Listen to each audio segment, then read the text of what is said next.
এখনও যদি কেউ জেলে থাকে তাদেরকে যেন ইমিডিয়েটলি রিলিজ করা হয়। একই ম্যাজিস্ট্রেট একদিনে 3টা কনফেশন রেকর্ড করেছেন, যা প্রতিটা কনফেশন 36 পৃষ্ঠা। আদালত সেটাও বলেছেন যে এটি আইন দ্বারা কখনো স্বীকৃত নয়।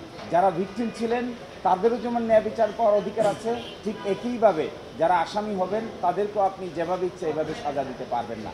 যে অবজারভেশনগুলো আজকে আদালত দিয়েছেন তার মধ্যে প্রধানতম অবজারভেশন হলো যে কনফেশনগুলো করা হয়েছিল স্বীকারোক্তিমূলক জবানবন্দি, 12টা স্বীকারোক্তিমূলক জবানবন্দি। আদালত বলেছেন এই স্বীকারোক্তিমূলক জবানবন্দিগুলো মোটেও নির্ভরযোগ্য নয়, এগুলোকে সাক্ষ্য হিসেবে বিবেচনা করেননি।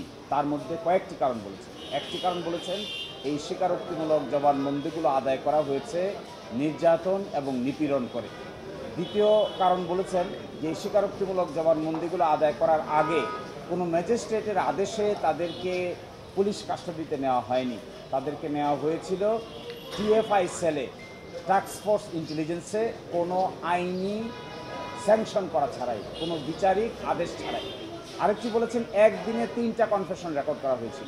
একই ম্যাজিস্ট্রেট একদিনে 3টা কনফেশন রেকর্ড করেছেন, যা প্রতিটা কনফেশন 36 পৃষ্ঠা। আদালত সেটাও বলেছেন যে এটি আইন দ্বারা কখনো স্বীকৃত নয়। মুফতি হান্নানের যে কনফেশন রেকর্ড করা হয়েছে, সেকেন্ড কনফেশন, এইটা তখন ছিলেন তিনি কন্ডেম সেলে।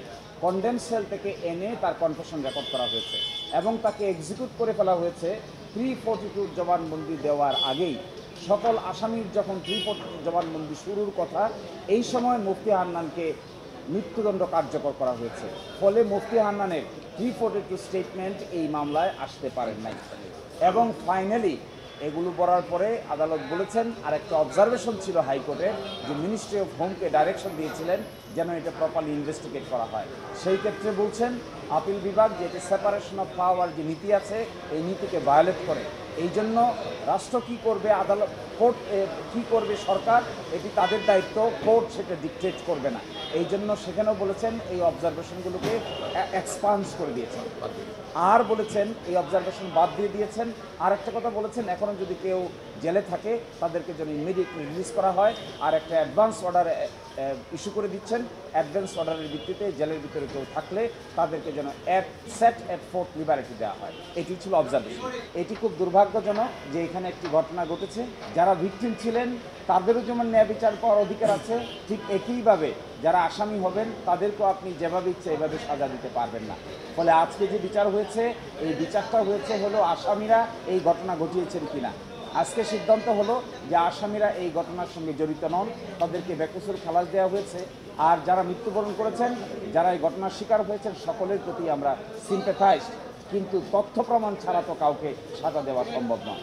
নতুন করে তদন্ত করার যে আদেশটা দিয়েছিলেন এটা আজকে আপিল বিভাগ বললেন এটা এক্সপান্স করে দিয়েছেন।